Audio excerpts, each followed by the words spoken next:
Hi guys, thank you so much for joining part two on the stress awareness webinar series, hosted by Yod and being delivered by Dr. Cordelia Peel.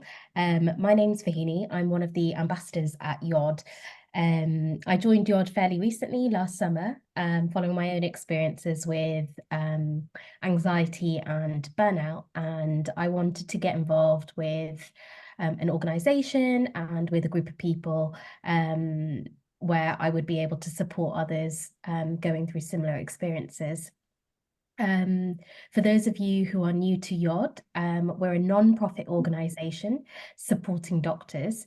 The charity was initially founded in 2019, following the tragic death of Dr. Liz Seisler, a consultant anaesthetist and a family member of our founder, Dr. Daniel Giron. Yod's mission is to change the perceptions of mental health for those working in the medical sector and to deliver bespoke mental health support for doctors. Obviously, this month is Stress Awareness Month, and we felt really strongly about trying to maximize the support and information available to medics about stress and burnout. And we were super, super grateful when Cordelia kindly agreed to putting together this workshop series for us. I'll let Cordelia formally introduce herself, but I can give you a very quick brief. So Cordelia is a medic turned coach who has her own experiences of burnout and stress, and has used those experiences to try and help others going through similar situations to help understand and tackle these issues in the medical community. Before I let Cordelia take over, we just wanted to highlight a couple of things. Obviously, this is an interactive webinar series. We are hoping to make it into a audio podcast, so it will be recorded. But we would love it if you could keep your webcams on to try and make it as interactive as possible, and so that you can maximize this opportunity as much as you can. And please remember to complete the survey that we will pop in at the end of the webinar. It really helps us understand what you would like from us and how we can better support you in terms of webinars and sessions in the future. Thank you again for joining. I'm going to hand over to Cordelia now. Cordelia. Hello, how are you doing, everyone? Good evening. It's so lovely to be back and another great turnout. Thank you so much for joining me. So for those of you that I haven't met before, on Monday, my name is Cordelia. So I've been a medical doctor for over a decade, working primarily in emergency medicine and acute stroke. And now I am a high performance coach who helps people just like you to have breakthroughs and ultimately create ever increasing levels of well-being and external success. So when my clients come and start with me, they are usually stuck. There's a change that they want to make in their health, their careers, or sometimes even in their relationships. Something that if they could just achieve it would bring them huge amounts of satisfaction and fulfillment. But they've hit a roadblock. They are unable to make progress, and they've been stuck for so long that they're now experiencing significant psychological discomfort as a result. They're usually exhausted, confused, full of self-doubt, stressed, overwhelmed, often even anxious, depressed, or burnt out.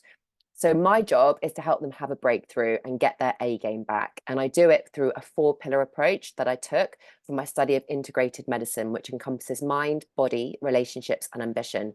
I serve my clients as a whole, and I help them to become the best version of themselves by elevating every arena of their life.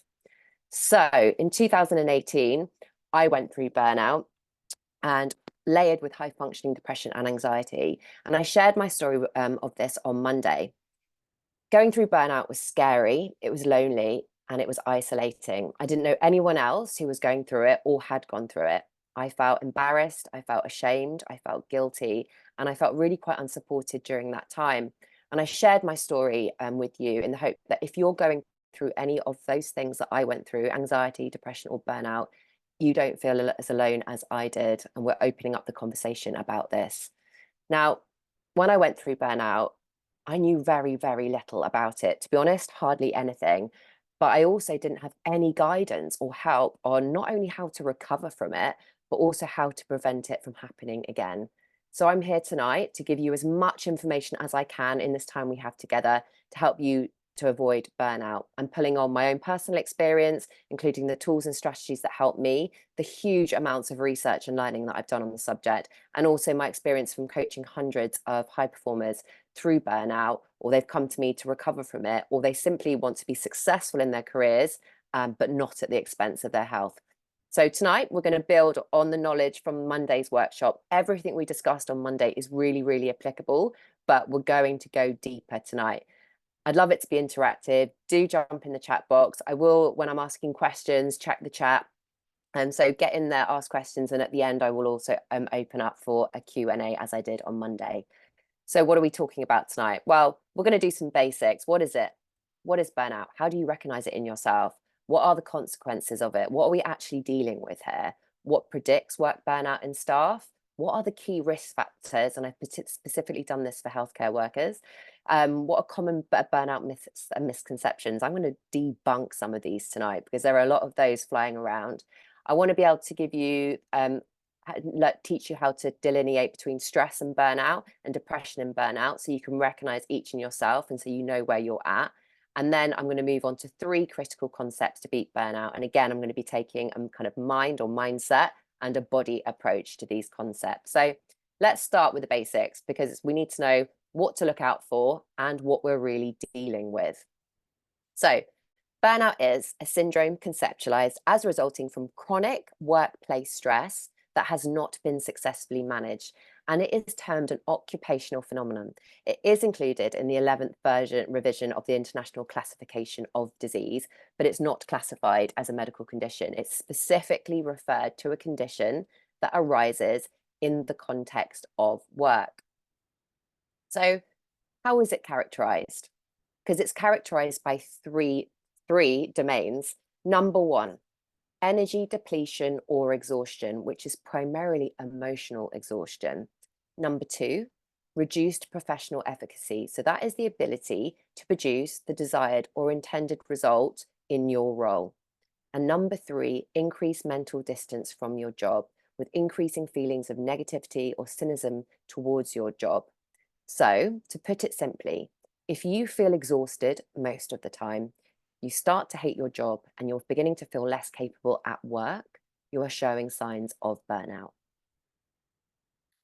So here are some common symptoms that I've listed here. Feeling drained most of the time, being negative, cynical, hostile, having detached feelings from your patients, cognitive difficulty, difficult focusing, concentrating, making decisions, depersonalization. That is a feeling of being detached from yourself. And it manifests as a sense of kind of disconnection from your thoughts, your emotions, your sensations or actions. You feel like you're observing yourself from an external perspective. You might feel incompetent or useless at work, feelings of hopelessness, inefficiency, emotional outbursts, and social withdrawal. Now, the problem with this list of symptoms is they are actually quite indistinguishable from other mental health conditions, particularly depression. And some of the symptoms are quite vague. So we'll not only be looking at how to make this distinction, as I said before, between depression and burnout, but we're also going to now think about what the stages are of burnout, so you can think, where am I? Am I at risk? So burnout is characterized by 5 stages, and it's important to remember that burnout builds over time. It's not something that happens overnight, usually a period of months, perhaps longer. And I think for me, it was at least for a year, if not 2. You know, I shared that first picture with you on Monday of 2000 that started in 2017, but it was from 2016 that I was overcommitted in my work and was pushing and pushing and pushing. So it was at least 1 year. Now, there are multiple competing models for the stages of burnout. However, one of the most frequently referenced in research is one of that called Freudenberg. He was an American psychologist who first used the word burnout in his academic paper on staff burnout in 1974.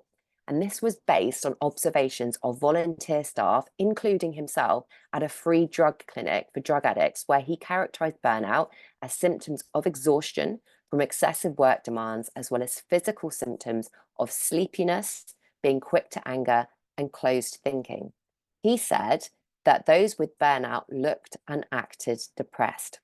Now, he originally describes 12 stages, but this has since been revised to 5. So what are they? Number 1, the honeymoon phase, this is characterized by enthusiasm. You have high levels of job satisfaction, your energy levels are good, you're optimistic, you're committed, but there's a compulsion to prove yourself with high productivity levels. And that was me in the first photo I shared with you on Monday. However, over time, this comes with experiencing increasing levels of stress. And stage 2 is characterized by the onset of this stress. And at this point, no positive coping strategies are being implemented, and you start neglecting your personal needs. Your focus and concentration are beginning to decline. Your sleep quality is going off. You might feel anxious. You're socializing less, and your productivity isn't what it is. Then stage 3. This is where you're now chronically stressed with increasing levels of frustration and a sense of feeling like a failure because you're putting all this effort in, but it's not visibly paying off, and you're beginning to feel incompetent and inadequate. You'll find yourself persistently tired, chronically exhausted, procrastinating, feeling resentful, and at this point, you become negative and cynical. And there's this ongoing social withdrawal. And at this stage of stage 3, this is where there is drug or alcohol consumption start in some people or increase in others. Then we've got stage 4. This is the burnout. This is characterized by apathy. You've lost interest, enthusiasm, and motivation. You feel empty. And stage 5 is habitual burnout. When you don't recover properly from burnout, it becomes a way of life for you. And during this, you experience chronic fatigue, sadness, and depression. So, and as you progress through these stages, as you can see on the right-hand side there is increasing levels of exhaustion with each stage. So, are any of these stages resonating with you?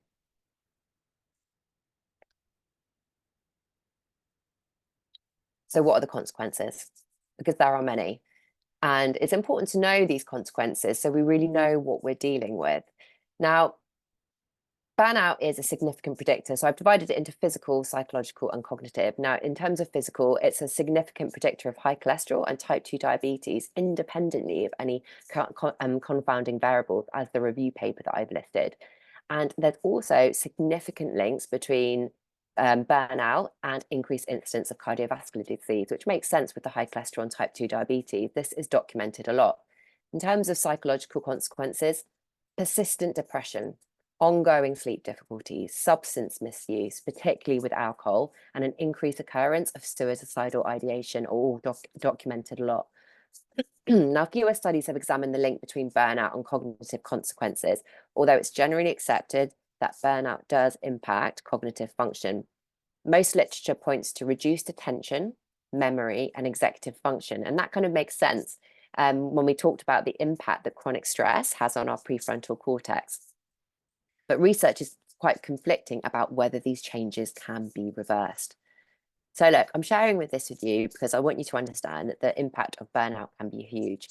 I had absolutely no idea of this when I went through it. And had I known it, I would have been less blasé about pushing myself beyond what was healthy or necessary. So I really hope this sheds some light on just how important it is that we all do whatever we can to protect ourselves.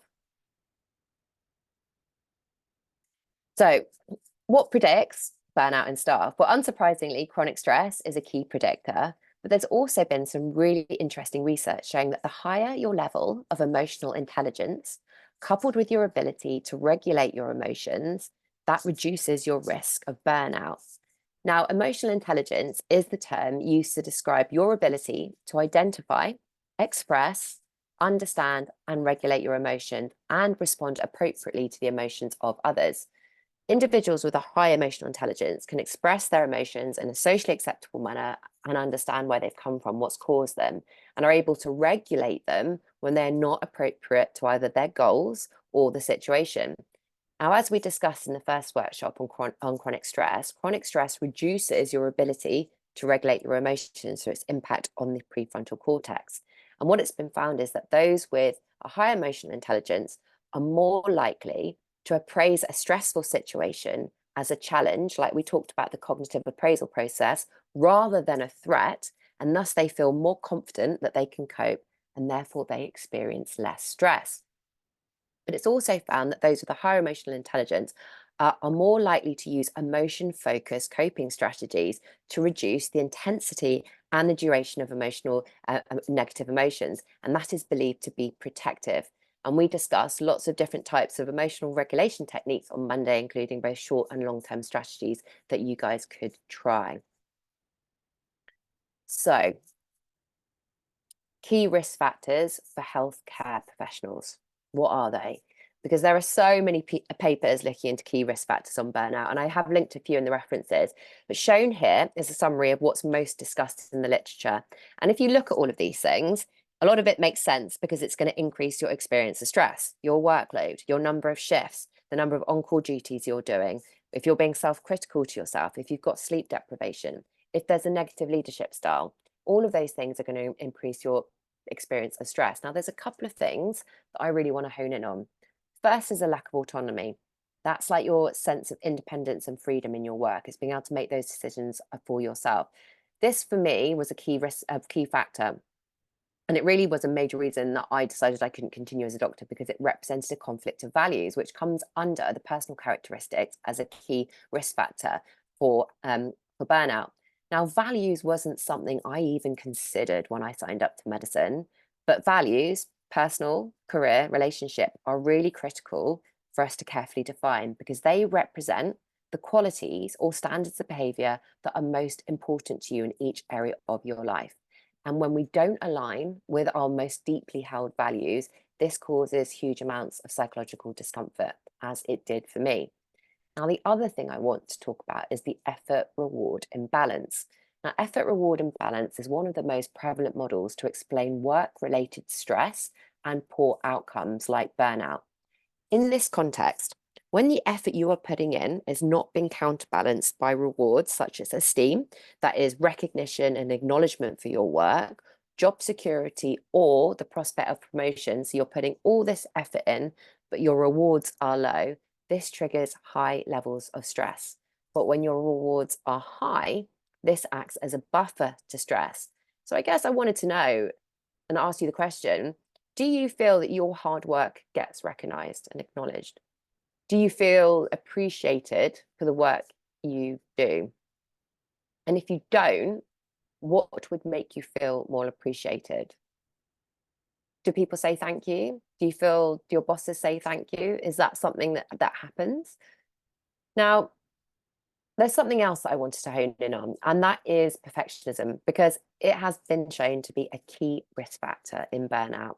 Now, I'm a perfectionist, and I really had to do a lot of work on myself to prevent it from limiting my potential moving forwards. All of the people that I work with are perfectionists, and helping them to develop healthy perfectionist habits or traits is really central to the work that we do together, because perfectionism can not only hold you back from being successful in life, but it can be really damaging to our mental health. So let's look at this further. Now, perfectionists think in extremes. We touched on this in the cognitive distortions that I talked about on Monday. They think in black and white. Something's all good or all bad. It's a complete success or it's a total failure. And it's also characterized by self-defeating patterns of thought that push them to try and achieve unrealistic goals, the goal of perfection, which simply isn't attainable.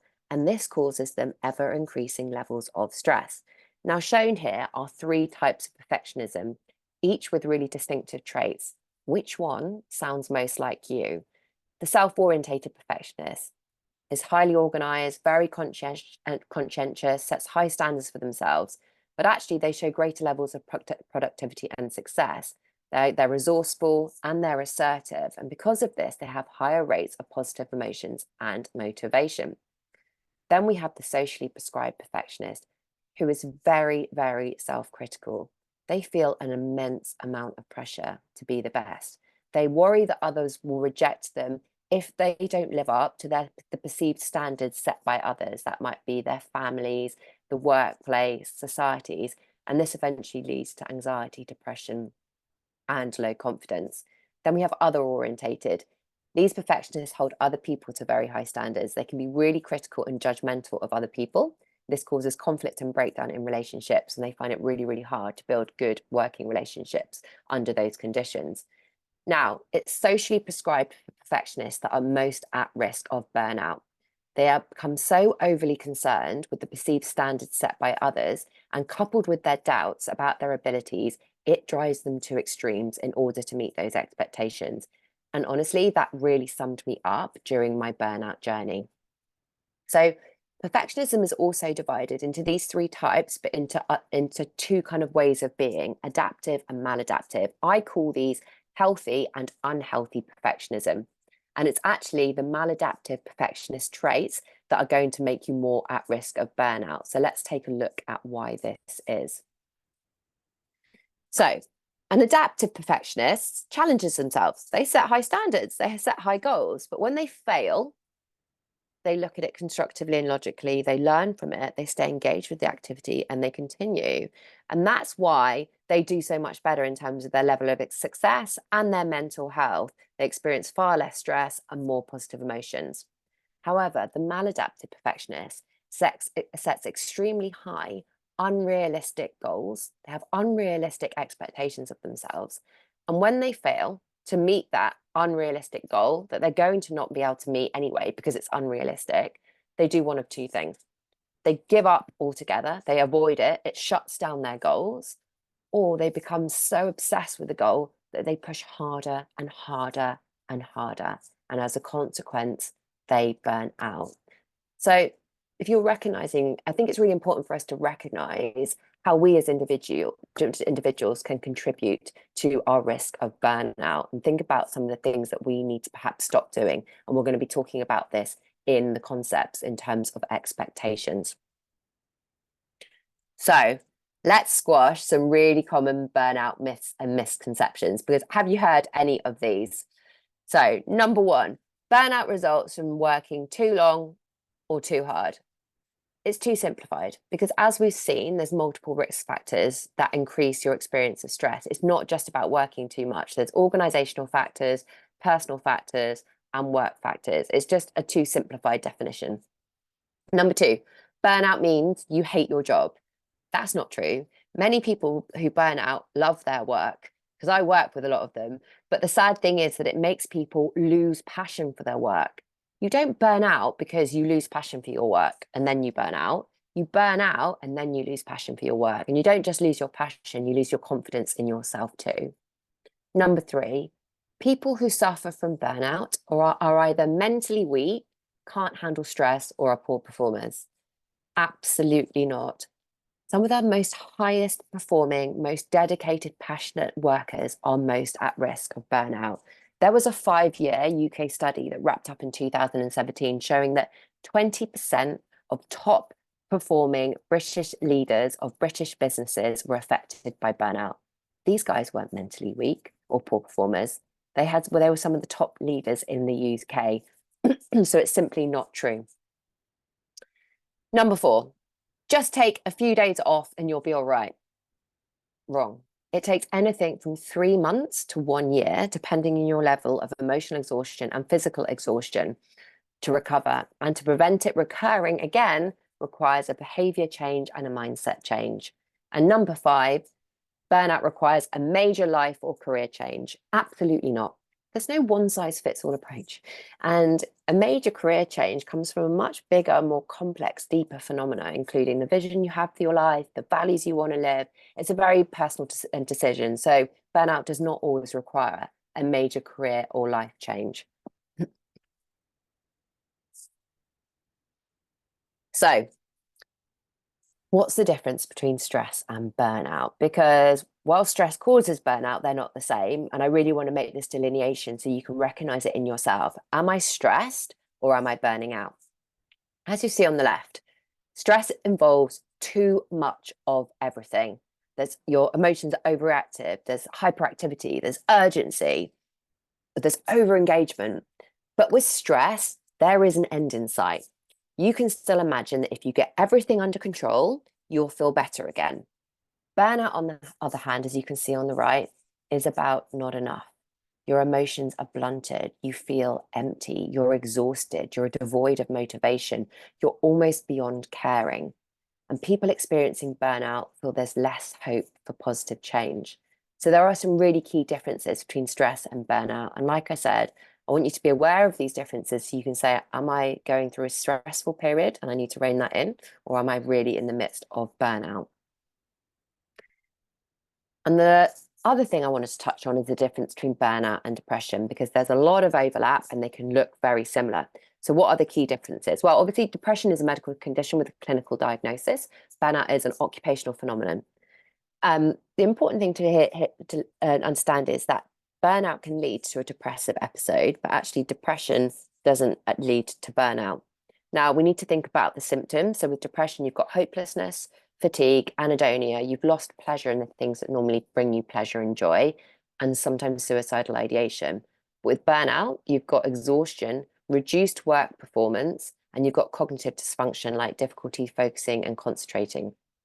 With depression, it's sometimes occurs without a root cause, but with burnout, we have a definitive root cause, and that's high levels of stress and something within the environment. And the recovery is different. Burnout improves with rest and recovery. Depression doesn't improve with rest and recovery, and obviously often requires medical or psychological intervention. So those are the key differences for you to be aware of. Right, how's everyone doing? Are you okay? Are you still with me? Right, we're moving on to our concepts. So these concepts are based on what I believe to be some of the most important behaviors and actions to take. And that's from my own experience and from coaching hundreds of people through this. So the first one we're going to talk about is generating energy, because if burnout is characterized by exhaustion, then energy generation is absolutely critical. But energy generation, as I coach, goes well beyond the physical component, which is what most people generally think about when they consider energy generation. But as I will show you, there's actually 4 levels of energy generation that we need to cultivate if we're going to thrive. So in terms of energy, what's the problem? Because the problem is not just stress itself. The problem is the absence of disciplined intermittent recovery. So many of us struggle to relax. Often taking time off to rest and recover can feel like laziness. And the more aligned we are with the work, the more wasteful time off starts to feel. But think about it like this. In sports science, there is a phenomenon known as supercompensation, which is the key to increasing physical strength. Essentially, it's the creation of balance, work, rest ratios. Now, in weightlifting, this involves stressing a muscle to the point where the fibers literally start to break down, and then given an adequate period of recovery, typically 48 hours, the muscle will not only heal, but it grows back stronger. But if you were to persist in stressing that muscle without any rest, that will eventually result in acute and chronic damage. Conversely, if you don't stress a muscle at all, like when it's in a cast, that leads to weakness and atrophy. So in both cases, the enemy is not stress itself, it's actually the failure to oscillate between energy expenditure and stress and recovery. So in terms of stress, unless we intersperse periods of stress with periods of rest and recovery, it depletes our energy reserves, undermines our performance, and ultimately leads to burnout and breakdown. And there is quite a simple solution, and that is rituals that promote this oscillation between rhythmic stress and recovery that allow you to generate energy.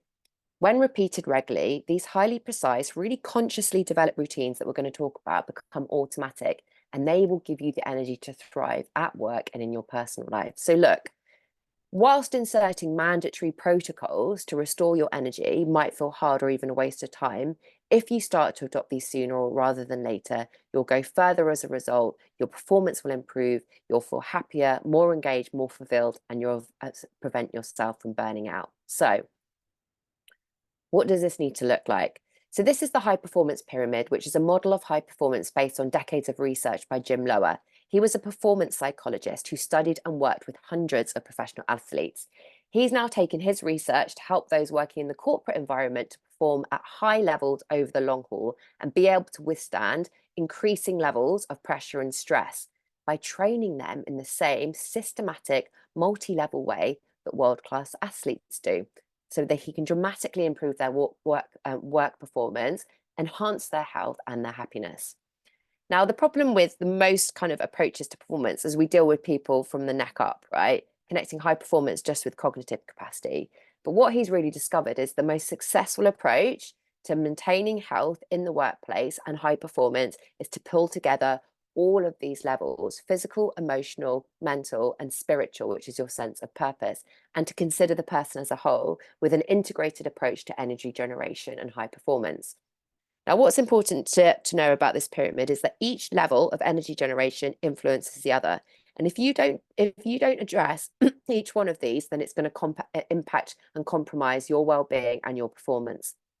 Now, we've got physical well-being at the foundation, above that emotional capacity, and then you've got your mental capacity, and then at the top, your sense of purpose. Our training begins at the physical level because our body is our fundamental source of energy, the foundation of the performance pyramid. Your physical energy generation requires exercise, active and passive rest, good nutrition and hydration, and we'll talk about that in a bit. And a lack of physical energy on your emotional capacity can be understood when you look back and you recall a time when you were underslept or perhaps hungry. When you lack physical energy, you're more vulnerable to negative emotions, right? You're more easily frustrated or anxious, or there's loss of concentration. So it shows you that the impact that physical energy has on emotional energy and the layers above. The next level is your emotional energy. Positive emotions ignite emotional energy. When we are full of positive emotions, we're more likely to feel calm, engaged, focused, optimistic, and confident, which explains the impact that emotional energy has on our mental capacity. But equally, negative emotions drain emotional energy. So negative emotions like frustrations and sadness are going to sabotage your capacity to be focused. Then we've got mental energy at the third level. This is all about your cognitive capacity, so critical and logical thinking and focus. And we get mental energy from activities that produce alpha brainwaves, which we're going to discuss in a bit. And that's the signature of wakeful rest that allow you to really mentally restore. And then at the top, you've got spiritual energy, which is really about tapping into your deepest values and defining a strong sense of purpose in your life. And it's that energy that provides that kind of motivation, that determination, that resilience when you hit challenge or difficulty. And people with a strong sense of purpose have better health compared to those that don't. They sleep better and they live longer. So, considering this pyramid, my question is, knowing what you now know, which type of energy do you think you're in need of? What kind of energy do you think you need? Are you lacking in endurance, the physical energy to get through your day? Are you lacking in emotional energy? You're full of negative emotions, you feel empty and flat. Are you struggling to concentrate? Is there some need for some mental energy? I'd love to know, guys, what energy do you need? Or perhaps you need all of them. So let's talk. I'm just going to check the chat box and check that I'm not missing anything. So let's talk about physical energy. So on the side, that's a list of things, but it's not an exhaustive list. It's going to drain your physical energy. Lack of sleep, inconsistent sleep schedule, poor sleep quality. So blue light exposure in the evenings, eating too close to bed, activities that raise your level of emotion before bed. Caffeine has a half-life of 6 hours and a quarter life of 12 hours. So if you're drinking a cup of coffee at midday, you've still got a quarter of that cup of coffee in your blood, or of that caffeine in your blood when you're trying to get to sleep at 10, 11 o'clock at night. And exercising late in the day ramps up your cortisol levels and can give you post-exercise insomnia. And it also doesn't allow your core body temperature to drop, which it needs to do when you fall asleep. So it's not good to exercise too late. Also, lack of exercise, poor nutrition, and poor hydration. But I really want to talk about sleep because I think that's something that we all struggle with. And sleep is just so important because, like I said, I really believe that if we're sleeping well and consistently, it makes us a lot harder for us to burn out. Because obviously, when we lack sleep, we're more vulnerable to negative emotions that drain our emotional energy. So protecting our sleep is actually helping us feed our emotional energy, and a drainage of your emotional energy is connected with burnout. I really believe that sleep deprivation massively contributed to my burnout. It was the first thing that I used to sacrifice, not just for work, but for anything else. It always came last. I used to pride myself on being able to work on very little sleep. I almost used to see it as a badge of honor. But I soon really, really paid for the price of that. And now it's something that I value a lot and prioritize. And it's also important to know that when you lack sleep, your cortisol levels are high and it makes you crave junk food, salty, fatty, salty, sugary, salty, and fatty. So, and that's eating that food is going to potentiate more stress in your body. So, as Professor Matthew Walker said, he's a professor of neuroscience and psychology. He said, the shorter you sleep, the shorter your life. But your doctors, it's hard to get enough sleep when you're a doctor, right? You're already at default in a lack of sleep because with changing shift patterns and night shifts. So it's even more important for you to do what you can to protect your sleep. So here are some suggestions. Getting morning light. Now, morning light is important to orchestrate your circadian rhythm, but also to orchestrate all your biological rhythms in your body because your whole body is working on a rhythm. Now, you've got receptors at the back of your eye that are most sensitive to a short wave of blue-green light that occurs in the morning. When you get exposure to that, this information goes to your suprachiasmatic nucleus in your hypothalamus, which orchestrates all of your body's clocks and rhythms. But when you're spending all day inside, as you're doing in artificial light, and you're not getting sufficient morning light, you're knocking your rhythms out of time, which is putting your bodies into a state of stress. So my question is, can you sit next to a window and drink your coffee in the morning to get some morning light? Can you walk part of the way to work? Can you take a coffee break outside in the morning? You're inside all day. You need to get some natural light, and preferably morning light. Other suggestions are light boxes. A lot of people I used to work with used to use these after a set of nights. So it's great to use light boxes after you come off a set of nights because it's thought that it will help reset you because it reduces the production of melatonin during the day. So you're resetting your body clock. Melatonin makes us sleepy, and it also is thought to increase the production of serotonin that will make us happy. So using Lightbox after a series of nights, and also on your way home from your night shifts, whilst you're still going through your sets of night, to wear sunglasses. So you're blocking out that morning light because obviously you're wanting to go home and sleep. So this is how you're kind of manipulating your circadian rhythm. Other things I've suggested here is HIIT. HIIT raises your cortisol levels and it will help you feel more alert and energized. You can do it anywhere. You can do it, at home. You don't need any equipment. I used to do it in the mornings before work and also before night shift. So here are just some suggestions, but mainly, how can you get some morning light? Right, emotional energy. Things that are going to drain your emotional energy. Stinting on time with your loved ones and your family and your friends. Negative people, people pleasing, watching negative news, negative self-talk. All of that's going to sap your emotional energy because it's going to generate negative emotions. So how do you go about generating emotional energy? And this is just so important because burnout is characterized by a lack of emotional energy. Time with close friends and loved ones is perhaps the most powerful way of generating emotional energy. But along with sleep, it's one of the first things that high achievers tend to sacrifice for work commitments. But anyone, all of us who've enjoyed a happy reunion or an evening with good friends know the profound sense of safety, security, and energy that these nights can induce. We have a spring in our step. So diarize time with friends weekly and in person. It seems simple, it really is. But you need that. You need that connection, that belonging, that emotional energy. If you can't do it, do video calls.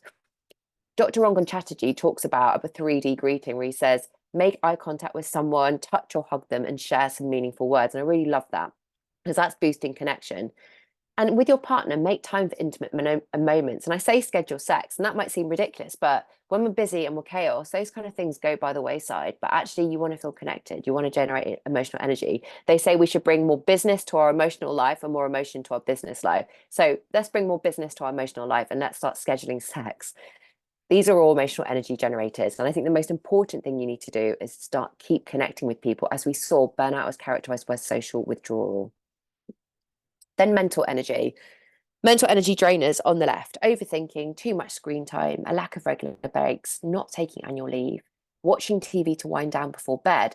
This shifts your brain waves into the beta range, which is the signature of let me show you these brain waves now. So here we go. So these are your different brain waves, right? So alpha is between 8 and 12, and it occurs when you feel relaxed and your brain is in an idle state. It's not concentrating too much on a too complex task. Now, beta is what happens when you watch TV. This is during the most common one during kind of conscious waking states. It's a fast activity. It signals attentiveness and alertness. Watching TV before bed doesn't chill you out. It doesn't give you mental restoration, and it actually disturbs your sleep. Then we've got gamma, which is learning, problem solving, information processing, and then delta and theta. But this is what we want. We want alpha brainwaves in order to get proper mental recovery. So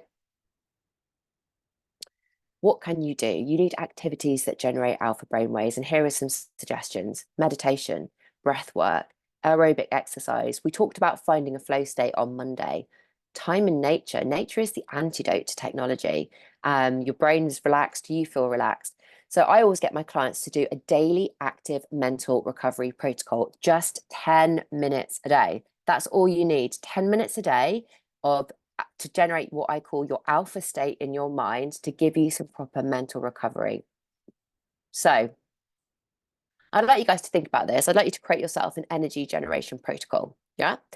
What's one behavior that you need to stop because it's reducing the quality of the sleep? Go back over that. Are you eating too late? Are you drinking caffeine too late in the day? Are you exercising too late in the day? Are you looking at your phones and got the blue light exposure in the evening? What's one thing, just one thing that you could try and stop? Then how can you get that 15 minutes of morning light? How can you make that happen? Think about that. What's one person that you want to spend more time with than you currently do? And what's one activity you could do on a daily basis to give you more mental space and energy? And I think meditation is one of the best things we can do. And I talked about that on Monday. Right. Unrealistic expectations. They're a hallmark of perfectionism. They push us harder and harder. They increase our stress. So there's something that we need to talk about in the context of burnout. We all have expectations. So an expectation is a strong belief that something will happen or be the case in the future. They can be realistic or unrealistic. And high expectations are good, you know, they motivate you, they drive personal growth, but unrealistic expectations cause stress, burnout, and are a real happiness killer. But the problem with expectations is that they assume a level of control that we just don't have. We're expecting something that's in the future that we can't control. And things aren't linear. It doesn't allow for any changing circumstances or other controllable factors. So a lot of the time, having a lot of expectations we have are unrealistic. So what is the problem with unrealistic expectations? Well, first of all, actually, how do you spot them? Should statements, must statements, if then thoughts. And I've given a list of those on the side. I should be able to do this perfectly. My marriage should be easily. Well, last time I heard marriage can be really hard work at times. Why should you be able to do that perfectly? Have you done it before? How are you feeling today? How much have you slept? Have you eaten? There's no idea of like all the other confounding factors in this. I should always do well. Should you?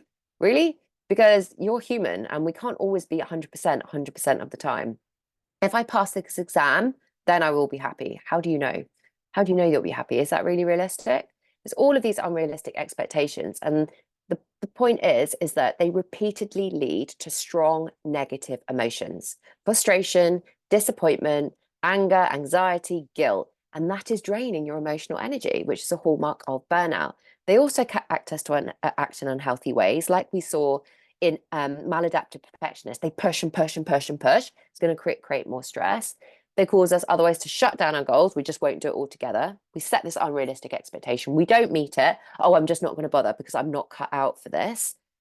Or they can cause conflict in our relationships, which is, again, going to generate more negative emotions. So I want you to think about this. I want you to just think for a minute. For today, last week, whenever, when you felt frustrated, disappointed, or angry with yourself, because we do a lot. And I want you to tap into that. And after this workshop, over the next few days, I really want you to do this. Notice that when you feel frustrated, angry, or disappointed with yourself, ask yourself, what was the expectation that wasn't met? Start getting clear on this. And then I just simply want you to say, what would I say to a friend or a loved one in the same situation? This is called the double standard technique, and it's a great way of getting an objective view in situations when we're with our thoughts, situations, or with our expectations. And we actually start to treat ourselves with more compassion and more respect, like we treat someone else. So think about that. What are your expectations on a daily basis? But then I really want you to do this. I want you to take a step back and look at your life at the moment and ask, is what you're asking of yourself right now realistic? To answer these questions, what are your top 3 to 5 priorities right now? Where's all your energy going? Why have you chosen those? What's the meaning and the purpose behind those? Are any of those causing you stress? If so, why? And then this is where the mindset comes in. It's like, can you change the way you're thinking about them to feel less stress? How can we give you more flexibility? How can you give yourself more flexibility? Unrealistic expectations are very rigid. How can you be more flexible? Do you need to reassess any of them? What changes do you think you need to make?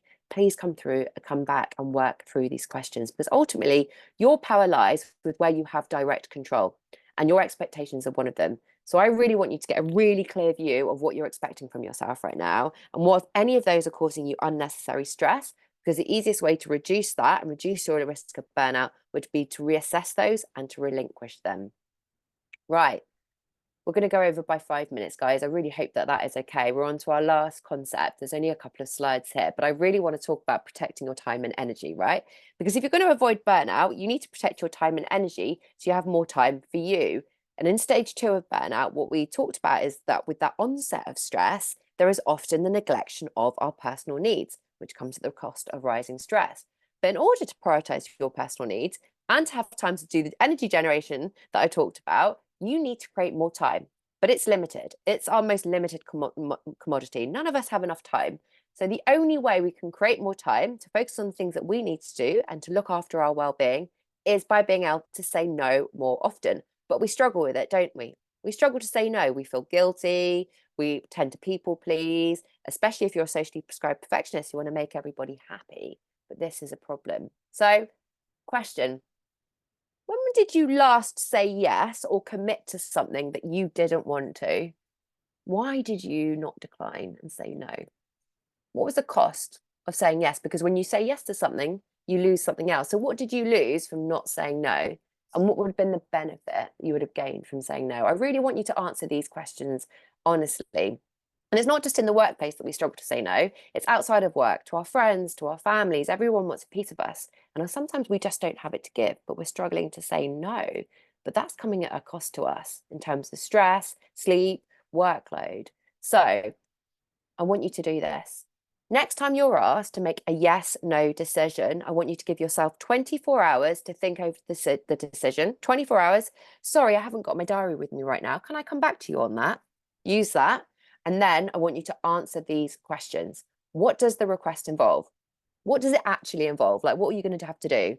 How much time will it take? And I ask you to double the time you think it's going to take. We massively underestimate the time things take. Double it. What will you lose? Because when you say yes to something, you lose something else. Do I want to do it? And do I really have time? Part of the problem is we just don't stop and think things through logically. Our yes is so automatic. But actually, what I want you to do by answering these questions is get a really clear view of what you're going to lose. Because when you do that, and you go through those questions, it's going to be a lot easier to say no when you need to. So how should you go about saying no? I can't tell you how many people I coach struggle to say no. You know, it's a lack of assertiveness. It's something that so many of us struggle with. So how should you say no? Describe your lack of bandwidth. Do you know what? It's absolutely okay to say, I'm just maxed out right now. I haven't got it in me. I'm really sorry. That's okay. You know, when you like it's when you're vulnerable like that, most people will be like, okay, you know, I get it. You know, that's absolutely fine. So just describe your lack of bandwidth. Number one, offer an alternative that suits you better.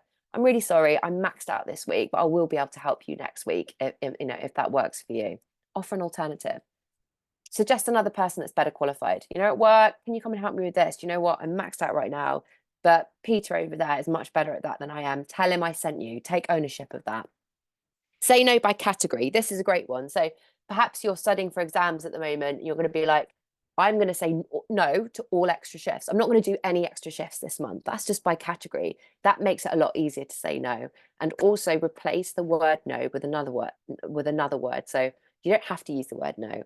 I'll be unable to do that, I'm afraid. So these are just different methods to say no. So you don't feel like a jerk, basically. And I want you to remember these principles. Be direct and straightforward. Don't make elaborate excuses. When you make elaborate excuses, people can manipulate you into saying a yes. So what you do is a simple because will do. And you'll know that because you would have worked through those questions. Don't be tempted to say maybe. When people spot that, they'll be in there and they'll be like, oh, I can convince them to say yes. Don't say maybe. Don't lie about your availability. We just feel bad when we make a lie. And I want to remind you that saying no doesn't make you a bad person. And your time is your most valuable resource. So you need to use it wisely. Because remember, if you don't prioritize your life, somebody else will. Thank you, everyone, for staying with me. So what did we cover? We've covered a lot. Burnout, the characteristics, the symptoms, the stages, the consequences, the biggest predictors of burnout, the key risk factors for healthcare professionals. We've talked about perfectionism as a risk factor for burnout. So I've introduced you to the 3 types of perfectionism and the 2 types of traits, maladaptive versus adaptive. We've talked about some common burnout myths and misconceptions, which we've debunked, the difference between stress and burnout, and also the difference between burnout and depression. And then we moved on to 3 critical concepts. One about generating energy, and we talked about physical, mental, and emotional energy, and you guys creating yourself an energy generation protocol. We've talked about relinquishing unrealistic expectations, how to spot them, the musts, the shoulds, and the feelings of disappointment, frustration, and anger, and then how to kind of relinquish some of your expectations through the double standard technique, but also by taking a step back and looking at your priorities. And then I've talked about protecting your time and energy and teaching you how to say no and go through those questions so you can get a bit more clarity about what you'll lose. Thank you so much. Thank you so, so much, Cordelia. It was so, so helpful. And I know you thought that, it was quite long and we overran, but actually I felt like it was no time at all. I could have listened to it. Great. So, Thanks so so much for lovely. staying with me, everyone. No, it was so lovely. Anyone, if you have any questions, please unmute yourselves or raise your hand. We'd love to hear your questions or any kind of feedback that you may have. Any questions at all? Can I ask something? Somebody was asked a brilliant question on Monday about decaf coffee. Is that person on the call? I think it was Charlotte on Yeah, I'm Monday. here. Hiya. He's here, yeah. Charlotte, you sent me on an absolute rabbit hole of going through loads of new research, and I want to say thank you. So, no, do you know what, Charlotte? I love learning. Okay, it's one of my values, qualities. I do it every single day. But I want to thank you because I was wrong. So decaf coffee. So I was looking at some old research, and I've been pulling up some newer research. It's instant coffee that doesn't give the same benefit because instant coffee has gone through the process where it's losing its fiber and its polyphenols. Now, decaf coffee goes through 3 types of processes. One can be chemical, one can be with molasses, and one can be water. And if it's been processed through either of those 3 processes and it's a good quality decaf, you're still going to have high levels of fiber and polyphenols, which are going to nurture your gut microbiome. So go all out on your decaf ground coffee, but just make sure it's a good quality. Thank you so much. That's No, thank you. That was brilliant. It was such a great question. It really, really was. Thanks. Cordelia, I'm just going to divert you to the chat function. There's a couple of questions in there. Yep. So the first one is, what does reading a book or listening to a podcast do to your waves? Oh, it depends what kind of book. I've been asked this one before. If it's a factual book that's making you concentrate, so you don't want to concentrate too hard. What was the other one? Reading a book or I can't get these reading up. a book or listening to a podcast. Sorry. Yeah, I don't think either of those are going to be great for your waves. If you're listening to a podcast, you're going to be in the learning zone of your waves, right? So you're much likely to be in more beta between beta and gamma. I wouldn't be doing that at all. You can read a book, but it would have to be a story book. You don't want anything that you're focusing or concentrating too hard. So, sorry, podcast out. And someone else has kind of added to that question and said, how long should we be trying to get alpha waves in before bed? What should we be doing to trigger the alpha rather than beta waves? So I would be, in terms of your wind down, if you really, really want me to, it's no tech 90. If you really want to do this properly, 90 minutes without technology before bed is what you should be aiming for. Really, that's more to do with the melatonin secretion in your brain. So, and that's obviously the blue light from your devices is going to increase melatonin secretion. In terms of your waves, it's an absolute minimum of 10 minutes a day to get your alpha state. You don't have to do it in the evening. You can do that. So I do my meditation in the morning. So your kind of alpha state doesn't have to be in the evening, but for many people it works. But 90 minutes without devices, if you're really going to have a good tech boundary, and a minimum of 10 minutes of active mental recovery stay, but that's the absolute bare minimum. And then we've got another question. does having pre-existing mental health conditions such as generalized anxiety disorder or ADHD predispose you to a higher risk of burnout? Or can the emotional symptoms you're experiencing not necessarily be down to burnout, but more related to the mental health conditions you experience? Yeah, that's an interesting question. And I can't say that I would say is that how does it make you work in terms of how does it affect your work? So if we understand that burnout results from chronic workplace stress, where you're pushing yourself harder and harder, is the anxiety driving a fear? Yeah, the anxiety creating a fear that you need to push and push and push and push yourself. So I think that's an interesting question. I'm going to say that I'm not going to give you an answer like I know the answer in terms of ADHD. I don't work with many people that have had ADHD, but I think it's in terms, I think, you know, at the end of the day, those conditions need to be treated, and it really depends on how they're affecting your work and your work-life balance. And we've got another question where they said, how can we encourage more help for this and awareness in the workplace? That's interesting. Well, I think we need to talk about it. Be vulnerable. Somebody asked this to me on a burnout in a workshop I did over in America, and it was just like, you know, one, we need to be, I mean, when you're saying encourage more help, what do you mean, within your colleagues or from leaders? Actually, let me get that. So from what?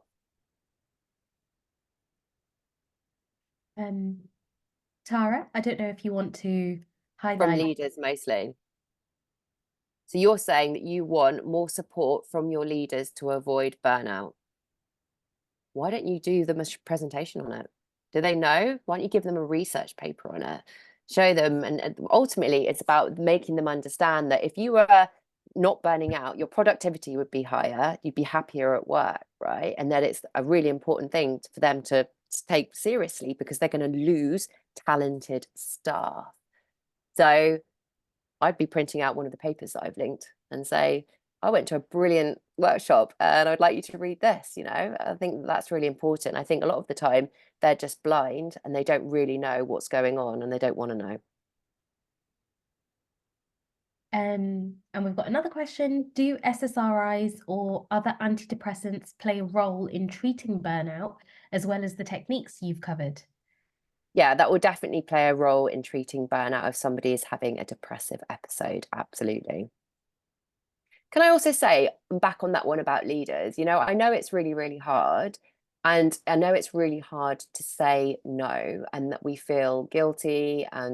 But we've got to, you know, I added actually a bit on the end of this workshop, which I got rid of because it was just getting on too long, about boundaries. And I think it's really important for us to be able to say no and push back when we need to. I think the expectation that the leaders above us are going to be all over that stuff, whilst nice, isn't realistic. Like, we've all been there, right? And I think it's more about, you know, as I always teach, I think it's our responsibility. You know, I always say, like, no means no. And if you really don't want to see, you know, I know that when I was burning out, I almost felt like trapped, like I was imprisoned, but coming out of it, I wasn't like that. So I think it's about us taking responsibility and pushing back when we need to.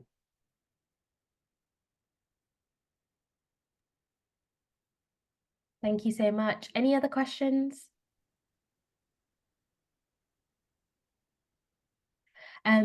In that case, guys, I think we can start wrapping up. Thank you so, so much for attending both Monday and Wednesday. We'd be really grateful if you could kindly fill out the survey questionnaire, the attendee survey that you'll get when we end the webinar. Really helps us understand how we can cater for you for future webinars. Thank you so, so much. And please continue to follow our work over the next month. We've got more things lined up for you for Stress Awareness Month. Thank you again. And thank you so much, Cordelia. Thank you so much, everyone. Thank you.